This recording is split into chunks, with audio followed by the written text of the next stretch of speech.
ምዕራፍ 3 ደግሞም ወደ ምኵራብ ገባ። በዚያም እጁ የሰለለች ሰው ነበረ። ሊከሱትም በሰንበት ይፈውሰው እንደሆነ ይጠባበቁት ነበር።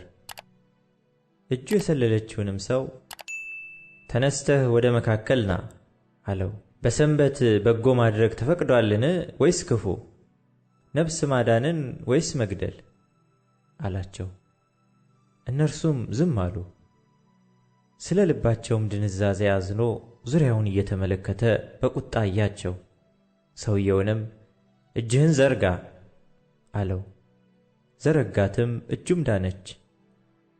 ፈሪሳውያንም ወጥተው ወዲያው እንዴት አድርገው እንዲያጠፉት ከሄሮድስ ወገን ጋር ተማከሩበት። ኢየሱስም ከደቀ መዛሙርቱ ጋር ወደ ባሕር ፈቀቅ አለ። ከገሊላ የመጡም ብዙ ሰዎች ተከተሉት።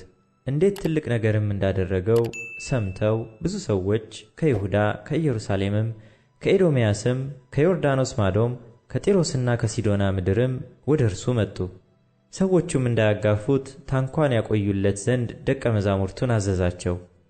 ብዙ ሰዎችን አድኖ ነበርና፣ ስለዚህም ሥቃይ ያለባቸው ሁሉ እንዲዳስሱት ይወድቁበት ነበር።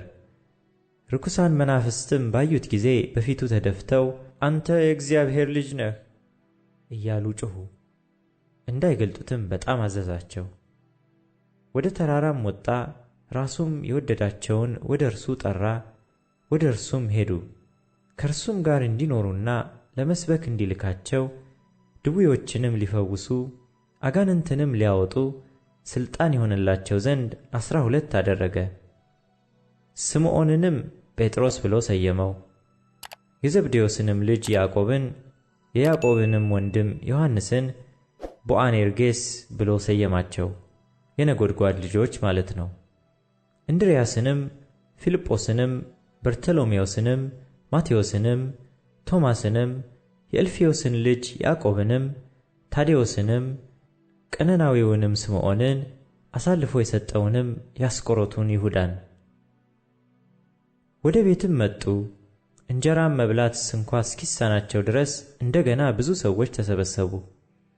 ዘመዶቹም ሰምተው አበደ ብለዋልና ሊይዙት ወጡ። ከኢየሩሳሌም የወረዱ ጻፎችም ብዔልዜቡል አለበት፣ ደግሞ በአጋንንት አለቃ አጋንንትን ያወጣል ብለው ተናገሩ። እነርሱንም ወደ እርሱ ጠርቶ በምሳሌ አላቸው። ሰይጣን ሰይጣንን ሊያወጣው እንዴት ይችላል? መንግሥትም እርስ በርሷ ከተለያየች ያች መንግሥት ልትቆም አትችልም። ቤትም እርስ በርሱ ከተለያየ ያ ቤት ሊቆም አይችልም። ሰይጣንም ራሱን ተቃውሞ ከተለያየ መጨረሻ ይሆንበታል እንጂ ሊቆም አይችልም። ነገር ግን አስቀድሞ ኃይለኛውን ሳያስር ወደ ኃይለኛው ቤት ገብቶ ዕቃውን ሊበዘብዝ የሚችል የለም። ከዚያም ወዲያ ቤቱን ይበዘብዛል። እውነት እላችኋለሁ፣ ለሰው ልጆች ኃጢአት ሁሉ የሚሳደቡትም ስድብ ሁሉ ይሰረይላቸዋል። በመንፈስ ቅዱስ ላይ የሚሳደብ ሁሉ ግን የዘላለም ኃጢአት ዕዳ ይሆንበታል እንጂ ለዘላለም አይሰረይለትም፣ ርኩስ መንፈስ አለበት ይሉ ነበርና። እናቱና ወንድሞቹም መጡ። በውጭም ቆመው ወደ እርሱ ልከው አስጠሩት። ብዙ ሰዎችም በዙሪያው ተቀምጠው ነበሩና እነሆ እናትህ ወንድሞችህም በውጭ ቆመው ይፈልጉሃል አሉት። መልሶም እናቴ ማን ናት? ወንድሞቼስ እነማን ናቸው? አላቸው። በዙሪያው ተቀምጠው ወደ ነበሩትም ተመለከተና እነሆ እናቴ ወንድሞቼም፣ የእግዚአብሔርን ፈቃድ የሚያደርግ ሁሉ እርሱ ወንድሜ ነው፣ እህቴም እናቴም አለ።